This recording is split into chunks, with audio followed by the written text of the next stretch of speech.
नहमदुहु व नस्सल्ली अला रसूलिहिल करीम अम्मा बाद फ़अऊज़ु बिल्लाहि मिनश शैतानिर रजीम बिस्मिल्लाहिर रहमानिर रहीम रब्बि इश्रह ली सदरी व यस्सिर ली अमरी वहलुल उक़दतम मिन लिसानी यफ़क़हू क़ौली वजअल ली वज़ीरम मिन अहली आमीन या रब्बल आलमीन। अस्सलामु अलैकुम व रहमतुल्लाहि व बरकातुहू। मैं हूँ आपका होस्ट शाहिद ज़ाहिद और आप देख रहे हैं मेरा यूट्यूब चैनल हफ्ता रफ्ता। नाज़रीन, ये मेरा नया यूट्यूब चैनल है और आप देख रहे हैं उसकी इंट्रोडक्टरी वीडियो यानी कि तारुफ़ी वीडियो। नाज़रीन, ये यूट्यूब की पॉलिसी होती है कि जब कोई शख्स या अदारा कोई नया यूट्यूब चैनल शुरू करता है, स्टार्ट करता है या लॉन्च करता है, तो उसके लिए ज़रूरी है कि वो चैनल की तारुफ़ी वीडियो प्रोड्यूस करे यानी कि इंट्रोडक्टरी वीडियो प्रोड्यूस करे, जिसको यूट्यूब की टर्मिनोलॉजी में कहते हैं चैनल ट्रेलर। तो दरअसल ये वीडियो इसी ज़मन में आपकी खिदमत में पेश की जा रही है। आगे चलने से पहले मेरे चैनल को सब्सक्राइब कर लें और साथ मौजूद बेल आइकन को लाजमी क्लिक कर लें ताकि मेरी हर नई आने वाली वीडियोस की नोटिफिकेशंस आपको मिलती रहें। नाज़रीन, यह वीडियो दरअसल 3 हिस्सों पर मुश्तमिल होगी। पहले हिस्से में मैं आपको अपने बारे में इंट्रोड्यूस करवाऊँगा, तारुफ़ पेश करूँगा।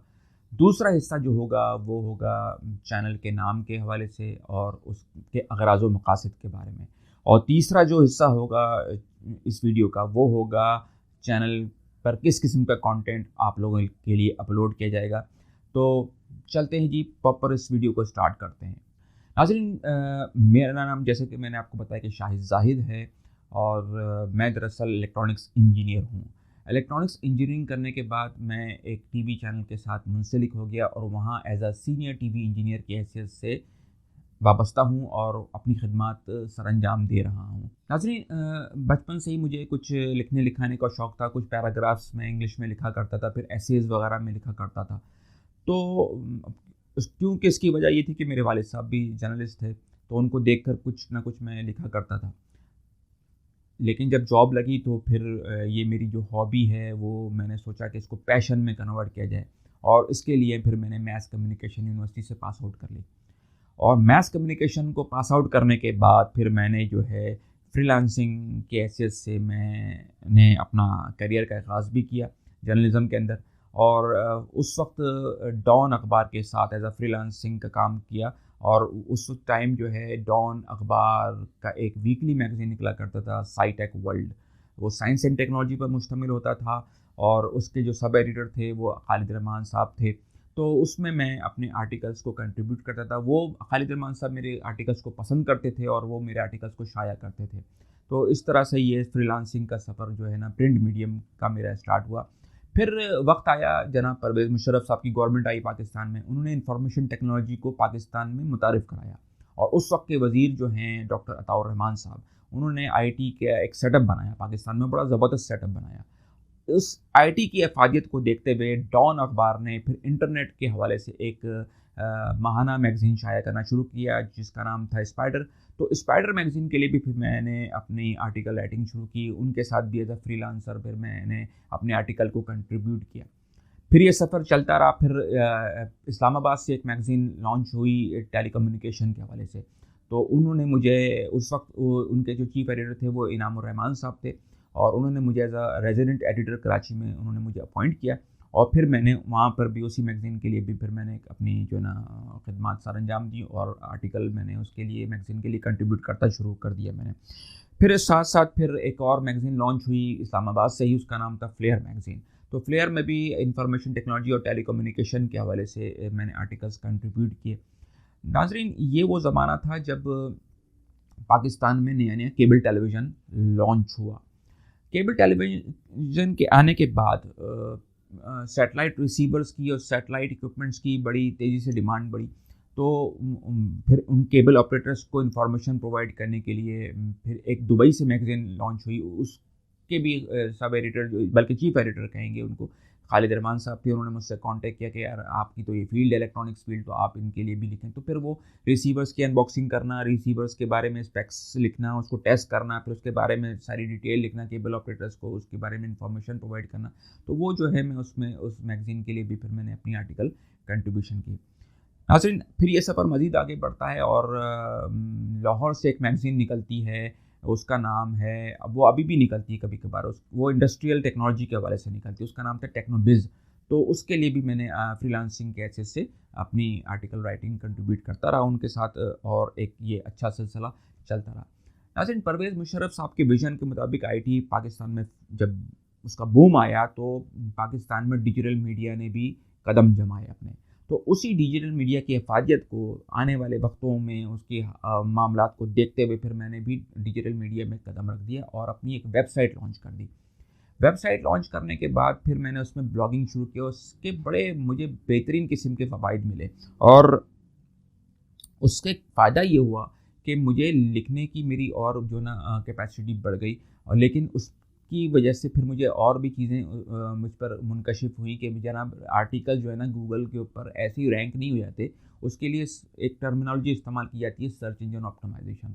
तो फिर ये चीज़ें सामने आईं तो फिर वही सीखने का शौक़ मेरे अंदर था मौजूद पहले से, तो फिर मैंने मुख्तलिफ़ जगहों से, मुख्तलिफ़ अदारों से फिर सर्टिफिकेशंस ली, और ये सर्टिफिकेशंस मैंने गूगल से ली और फिर यूडेमी के कोर्सेज़ किए। फिर उसके बाद से पाकिस्तान का मशहूर तरीन प्लेटफॉर्म डिजी स्किल्स, उससे सर्टिफिकेशंस मैंने डिजिटल मार्केटिंग में, फ्रीलांसिंग में, कंटेंट राइटिंग में, वर्डप्रेस में, गूगल एड्स, पीपीसी जिसको हम कहते हैं, फिर उसके बाद से affiliate marketing, FBA, Amazon FBA virtual assistance की जो है ट्रेनिंग, और फिर उसके बाद से ई कॉमर्स वेबसाइट मैनेजमेंट की सर्टिफिकेशंस मैंने ली। नाज़रीन, मैं यहाँ पर आपको बताता चलूँ कि ये सर्टिफिकेशंस करना क्यों ज़रूरी है, क्योंकि हम जिस दौर में रह रहे हैं ये आर्टिफिशियल इंटेलिजेंस का दौर है। अगर आप अपने आप को वक्त के साथ नहीं बढ़ाते, अपनी नॉलेज में इजाफा नहीं करते, तो आगे आने वाले चैलेंजेस का मुकाबला आप नहीं कर सकते। चैलेंजेस तो मैं उसको अंग्रेज़ी में लफ्ज़ इस्तेमाल कर रहा हूँ, लेकिन अगर हम हदीस का मुताला करें आप सल्लल्लाहु अलैहि वसल्लम की, तो ये फितनों का दौर है। तो आने वाले फितनों का हम मुकाबला नहीं कर सकते अगर हम वेल अवेयर नहीं होंगे इन टेक्नोलॉजीज़ से, तो हम उन फितनों का शिकार हो जाएंगे और अपने लिए नाकामियाँ आखिरत में समेट लेंगे। तो इसलिए ज़रूरी है कि दीन के इल्म के साथ साथ आपको ये ज़रूरी है कि आप जो है दुनियावी इल्म को भी अपने अंदर समोएं और उसमें सीखें, लेकिन कुरान और सुन्नत का चश्मा पहनकर। ये नहीं कि सिर्फ आप दुनियावी तालीमी हासिल करते जाएं और कुरान और सुन्नत को पर से पूछ डाल दें, लेकिन ये ज़रूरी है। तो दोस्तों, अल्लाह ताला ने फिर मेरे लिए बंदोबस्त किया कि फिर मैंने डिजिटल फ्रीलांसिंग में मैंने कदम रख दिया, और फिर मेरे अल्लाह ताला ने जो ना बड़ा अच्छा बंदोबस्त किया। वो मैंने अपवर्क और फाइवर पे नहीं किया, क्योंकि अपवर्क और फाइवर ऑलरेडी सैचुरेटेड थी, वहाँ पहले से लोग अपनी सर्विसेज दे रहे थे। लेकिन मेरी वेबसाइट काफ़ी पुरानी हो चुकी थी, अथॉरिटेटिव थी, और उसमें ट्रैफिक बहुत ज़बरदस्त था। तो फिर मैंने वहाँ अपनी जो स्किल्स थी, अपनी सर्विसेज थी, वो मैंने क्लाइंट्स को, दुनिया भर के क्लाइंट्स को सेल करनी शुरू कर दी अपनी वेबसाइट के थ्रू, ऑर्गेनिक सर्चेस के ज़रिए, गूगल एड्स लेकर। तो फिर मैंने ये काम किया और मुझे क्लाइंट्स मिले अल्हम्दुलिल्लाह। और इसके साथ साथ मैंने फिर एक और काम किया, मैंने लिंक्डइन पे जो है अपनी प्रोफाइल को ऑप्टिमाइज़ किया, क्योंकि लिंक्डइन जो है वो ऐसा प्रोफेशनल प्लेटफॉर्म है जहाँ पर आप जो है आपको एम्प्लॉयर बड़े ज़बरदस्त मिलते हैं और सीरियस तबका बैठा हुआ वहाँ पर, और वहाँ फजूल किस्म की बात नहीं होती, बल्कि क्लाइंट बहुत आराम से हंट हो जाते हैं, या एम्प्लॉयर जो है ना बहुत आराम से जो है ना हायरिंग कर लेते हैं। तो लिंक्डइन पे मैंने ऑप्टिमाइज़ की, तो वहाँ से भी मुझे काफ़ी जो है ना क्लाइंट्स मिले अल्हम्दुलिल्लाह, और बहुत अभी भी मिलते हैं माशाल्लाह से। काम कर रहा हूँ मैं बहुत ज़बरदस्त तरीके से। तो तकरीबन 20-22 साल का एक अरसा हो गया इस डिजिटल में काम करते हुए, तो काफ़ी अच्छी एक्सपीरियंस हो गया अल्हम्दुलिल्लाह। तो इसका फ़ायदा ये है कि दोस्तों, मेरे दोबारा आपसे रिक्वेस्ट है कि आप जो है ना अपने आप को वक्त के साथ साथ इवॉल्व करें। नाज़रीन, ये तो था वीडियो का पहला हिस्सा जिसमें मैंने आपको अपने तारुफ बयान किया। अब चलते हैं वीडियो के दूसरे हिस्से की जानिब। नाज़रीन, वीडियो के दूसरे हिस्से में मैं आपको बताऊंगा कि मैंने अपने चैनल का नाम हफ्ता रफ्ता क्यों रखा और इसके अगराज़ व मकासद क्या हैं इस चैनल के। हफ्ता रफ्ता मैंने इसलिए प्रोग्राम रखा कि पाकिस्तान टेलीविज़न कॉरपोरेशन से एक प्रोग्राम नशर हुआ करता था, उसका नाम था हफ्ता रफ्ता, बल्कि हफ्ता ये रफ्ता नाम था उसका। तो उसको जो प्रोग्राम के जो प्रेजेंटर थे जनाब सोहेल ज़फ़र साहब थे, और बहुत माशाल्लाह वो प्रोग्राम ज़ियाउल हक़ साहब के दौर में नशर हुआ करता था, क्योंकि पाकिस्तान टेलीविज़न कॉरपोरेशन एक दरगाह है जहाँ तहज़ीब और तमद्दुन के साथ प्रोग्राम को नशर किया जाता है, और बहुत ज़बरदस्त किस्म की प्रोफेशनलिटी उस प्रोग्राम के अंदर होती है। तो ये प्रोग्राम भी काफ़ी मशहूर था। रफ्ता से मुराद माजी यानी कि गुजरा हुआ, और हफ्ता जो है जो वीकडेज जिसको कहते हैं हम, जो जिन हफ्ते में हम गुजर रहे हैं, तो वो हफ्ता रफ्ता यानी कि माजी के अंदर जो है जो कुछ टॉप न्यूज़ स्टोरीज़ हुई, मैंने पिछले हफ्ते जो टॉप न्यूज़ स्टोरीज़ हुई उसको करंट हफ्ते में जो रमा हफ्ता होता है उसके अंदर उसके उस पर तज़िया तबसरे किए जाते थे। और ये प्रोग्राम बहुत मशहूर हुआ था अपने वक्तों में, सीरियस तबके के अंदर ये प्रोग्राम बहुत मशहूर हुआ था। तो उसी से इंस्पिरेशन हासिल करके मैंने इस प्रोग्राम का नाम बल्कि हफ्ता रफ्ता रखा, क्योंकि वो प्रोग्राम का नाम था हफ्ता रफ्ता, मैंने इसका नाम अपने चैनल का नाम हफ्ता रफ्ता रखा। अब मैं आपको बताता हूँ कि इस चैनल के अगराज़ व मकासद क्या हैं। चैनल के अगराज़ व मकासद के लिए हमें 7 अक्टूबर 2023 को जाना पड़ेगा, जब इसराइल ने बर्बरियत का निशाना बनाया फ़लस्तीनी मुसलमानों को, मासूम मुसलमानों को, बच्चों को, बेटियों को, बहनों को, माँओं को, बूढ़ों को, जवानों को उन्होंने शहीद किया, उनके घरों को मिसमार किया, बड़ी ख़तरनाक किस्म की बमबारी की उनको, और उनको ज़ख्मी किया, उनको माज़ूर किया। और अब जो हालात हैं वो बड़े कशीदा हैं वहाँ पर कि बहुत मुश्किल तरीन वक्त फ़लस्तीनी उम्मत का बेहतरीन हिस्सा आप सल्लल्लाहु अलैहि वसल्लम ने फरमाया कि उम्मत का बेहतरीन हिस्सा है तो वो इस कदर तकलीफ़ में, और पूरी दुनिया के मुसलमान हुक्मरान खामोश हैं और आवाम खामोश नहीं है। आवाम में जज्बा है, ईमानी मौजूद है, लेकिन हुक्मरान खामोश होकर बैठे हैं। तो उसको मैं बड़ा परेशान होता था कि ये क्या मामला है। और जनाब अली फिर जो है ना, आप ये देखें कि मेन स्ट्रीम मीडिया हमारा पाकिस्तान का, तो उसमें तो कोई इन्फॉर्मेशन आती ही नहीं है फ़लस्तीन के हवाले से, वो वहाँ सिवाय आटे में नमक के बराबर अगर हम उसको कह लें। इसके अलावा चंद एक यूट्यूब चैनल है वहाँ सिवाय एक आध के, तो वो जो है ना वो भी इन्फॉर्मेशन देते हैं। बाकी हमारे यूट्यूब चैनल हैं जो जर्नलिस्ट हमारे जो हैं लोकल पॉलिटिक्स में, पॉलिटिकल साइंस में उनकी एक्सपर्टीज़ हैं, वो नीश उनकी वही है, तो उस नीश पे वो प्रोग्राम प्रोड्यूस करते हैं, तो वो उनकी अपनी फील्ड है, नो डाउट। लेकिन इंटरनेशनल रिलेशंस के ऊपर आलमी मंजरनामे में बात करने के लिए कुछ नहीं था। अगर आप पाकिस्तानी यूट्यूब का कंटेंट उठाकर देखें तो आपको यहाँ पर जो लोगों की जो सोच है वो मैं आपको बता दूं कि ड्रामों पे सबसे ज़्यादा व्यूज़ मिलते हैं। फिर जनाब अली आप देखें कि अब लोगों ने फैमिली वीलॉग्स बनाना शुरू कर दिया, यानी कि इस कदर बुरी बात है कि चादर और चारदीवारी को खुद ही पामाल कर रहे हैं कि अपनी फैमिलीज़ को यूट्यूब पे लेकर आ रहे हैं। कोई ज़ैनब के पापा बन जाता है तो कोई जनाब अली डकी शकी बन जाता है, तो वो इस तरह से प्रोग्राम आप पेश कर रहे हैं और तबाही मतलब इस माशरे की हो चुकी है तकरीबन। तो और अब तो नया ट्रेंड ये भी आ गया है कि जनाब मोबाइल उठाओ और दुकानों पे पहुंच जाओ और उनकी सेल्स जो हो रही है, जो प्रोडक्ट वो सेल कर रहे हैं उनके ऊपर वीडियोस बनाओ और व्यूज़ लो और फिर जनाब अली उसके ऊपर अर्निंग करो। तो क्यों ये सब क्यों है? क्योंकि आपके पास स्किल्स नहीं है, आपके पास सर्विसेज देने को नहीं है, तो तभी आप इस किस्म की वीडियोस लव किस्म की वीडियोस आप बनाते हैं। तो जबकि जिनके पास स्किल्स है, अब कोई मिसाल के तौर पे कोई प्रोडक्ट रिव्यू पेश कर रहा है तो ज़ाहिर बात है वो एफिलिएट का काम कर रहा है, एफिलिएट मार्केटिंग का काम कर रहा है। तो इसी तरह कोई शेफ़ है, कोई वीडियोस बना रहा है, तो ज़ाहिर बात है वो अपनी सर्विसेज को फेम कर दे रहा है ताकि उसके पास रेवेन्यू आए, लोग क्लाइंट उसके पास आएँ, उससे सर्विसेज हायर करें। तो और आप देख लें तो फिर फजूल किस्म के ब्यूटी टिप्स वाले चैनल हैं। मतलब ये हमारी कौम की सोच है कि हम कहाँ जा रहे हैं। और आपको मैं बताऊं कि ये जो 7 अक्टूबर का वाक़या हुआ है ये कोई मामूली वाक़या नहीं है। दुनिया दिन ब दिन हर तेज़ी से आने वाला दिन जो है हर रोज़ थर्ड वर्ल्ड वार की तरफ जा रहा है। और हमारे रसूल सल्लल्लाहु अलैहि वसल्लम की हदीस मौजूद है जिसको पूरा होना है और हो कर रहेगी वो हदीस पूरी, अल-मरहमतुल उज़्मा अल-मरहमतुल कुबरा। ये आप सल्लल्लाहु अलैहि वसल्लम ने फरमाया कि एक बड़ी अजीम जंग या एक बड़ी जंग तो ये होनी है और ये थर्ड वर्ल्ड वॉर की तरफ हम एंटर हो चुके हैं। आप यमन के मामला देख लें, बहर अहमर यानी कि जिसे रेड सी कहते हैं, वहाँ पर देख लें कि आइडिन का मामला और ये तेज़ी से, और यूक्रेन और रशिया का मामला आप देखें तो बहुत तेज़ी के साथ जो है ना ये मामला बिगड़ते चले जा रहे हैं। और हमारी सोच अब अगर आप देख लें तो फैमिली वीलॉगिंग, PSL और जनाब अली शॉपिंग की वीलॉग्स और ट्रैवलिंग की वीलॉग्स, तो हमारी ये सोच कि हमारे अक्कासी कर रही है हमारी चीज़ों को। और आप देख लें कि डॉक्टर सारा अहमद रहीमुल्लाह ने इस किस्म की बातें जो की, अल्लाह के वली थे वो, और वो बातें जो करके गए वो अब बिल्कुल हू बहू उसी तरह सामने नज़र आ रही हैं।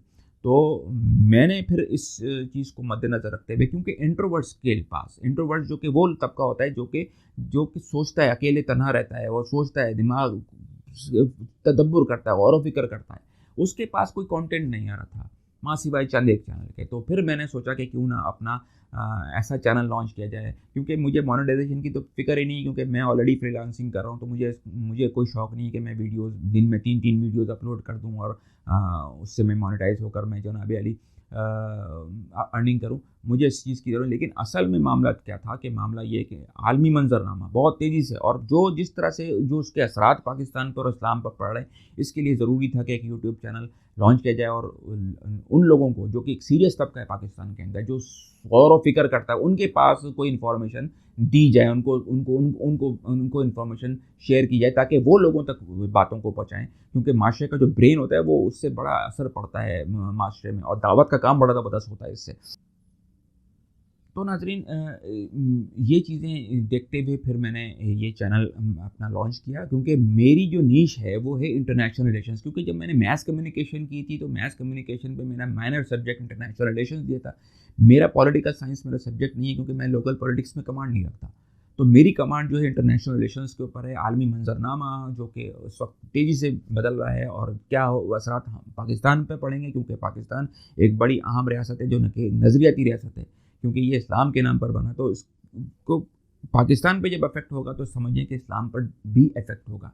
तो इन चीज़ों को हम इसके अगराज़ व मकासद इस चैनल के लॉन्च करने की यही है कि हम अक़वामी मंजरनामे को स्टडी करें कि हो क्या रहा है। तो नाज़रीन, अब आते हैं वीडियो के तीसरे हिस्से पे, और वो हिस्सा ये है कि कंटेंट इसमें किस किस्म का अपलोड होगा। तो मैंने आपको बता दिया कि मेरी जो नीश है वो इंटरनेशनल रिलेशंस है और करंट अफेयर्स है। तो जिस तरह का फॉर्मेट हफ्ता रफ्ता पीटीवी का प्रोग्राम होता था कि एक हफ्ते में एक वीडियो लेकर आनी है, पिछले हफ्ते जो भी टॉप स्टोरीज हुई हैं उसके ऊपर तज़किये तबसरे करने हैं, ये तो ये होगा।